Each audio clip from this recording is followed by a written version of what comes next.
Welcome to my parenting series. I want to begin with a moment I think many parents will recognize. A mother once told me she felt like she lived in two worlds. The world inside her head, full of intentions, hopes, and the parent she wanted to be. And the world outside her body, where she was rushing, reacting, and trying to keep up with the day. One afternoon, she was trying to get out the door. Shoes missing, water bottle leaking, her child refusing to put on a jacket because the jacket felt spicy, and she felt that familiar heat rising in her chest, the one that whispers, "You're about to lose it. You really should be better at this." But then something happened. Her child stopped, looked up at her, and said, "Mama, are you okay?" And in that tiny pause, that tiny moment of being seen, she realized, this is the work. This is the moment where I get to choose what kind of parent I want to be. That moment, that pause, is where Montessori parenting actually begins. If you're new here, welcome. This video stands completely on its own, but it is part of a larger series called Montessori Parenting for Real Life. But you don't need any previous context to be here. You just need a willingness to slow down, breathe, and actually see your child and yourself with new clarity. Montessori parenting isn't about perfection. It's about becoming more present, becoming more attuned, becoming more aware of the small, ordinary moments that shape your relationship with your child.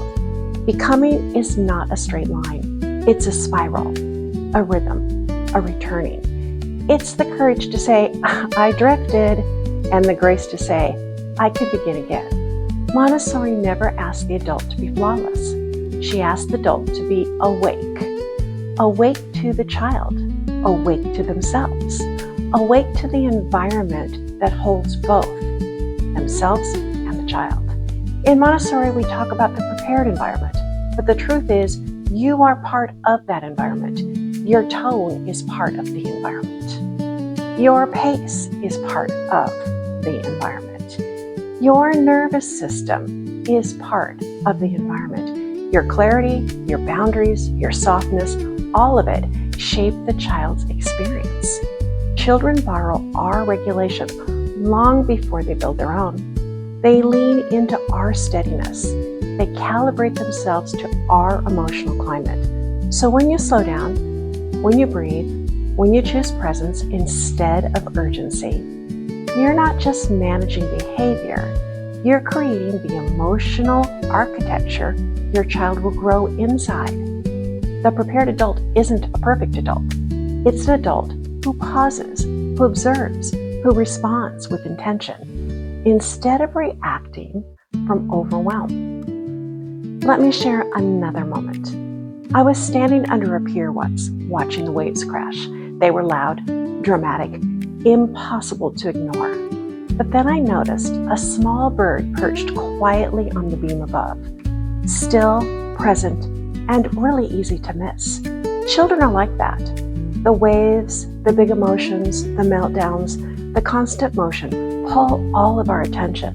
But the bird, the subtle cues, the quiet needs, the soft signals, those are the things that tell us what's actually going on. Observation is how we learn to see the bird. Montessori called observation the key to the secret of childhood. It's not passive, it's not detached, it's not judgmental.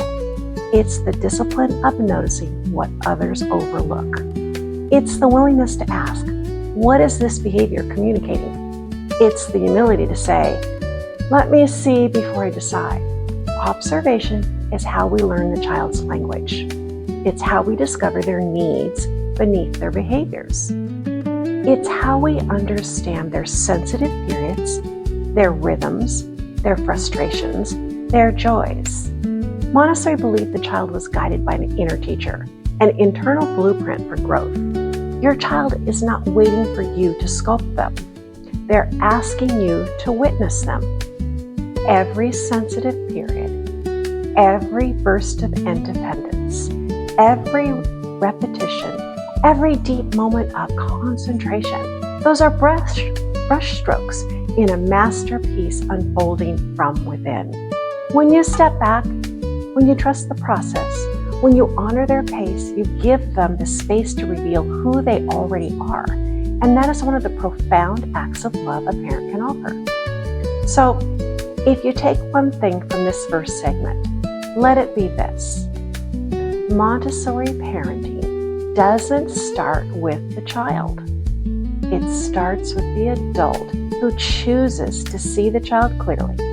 It starts with the adult who is willing to become.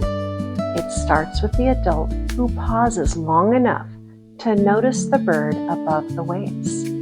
This is the beginning of a new way of being. Not perfect, not polished, but presence.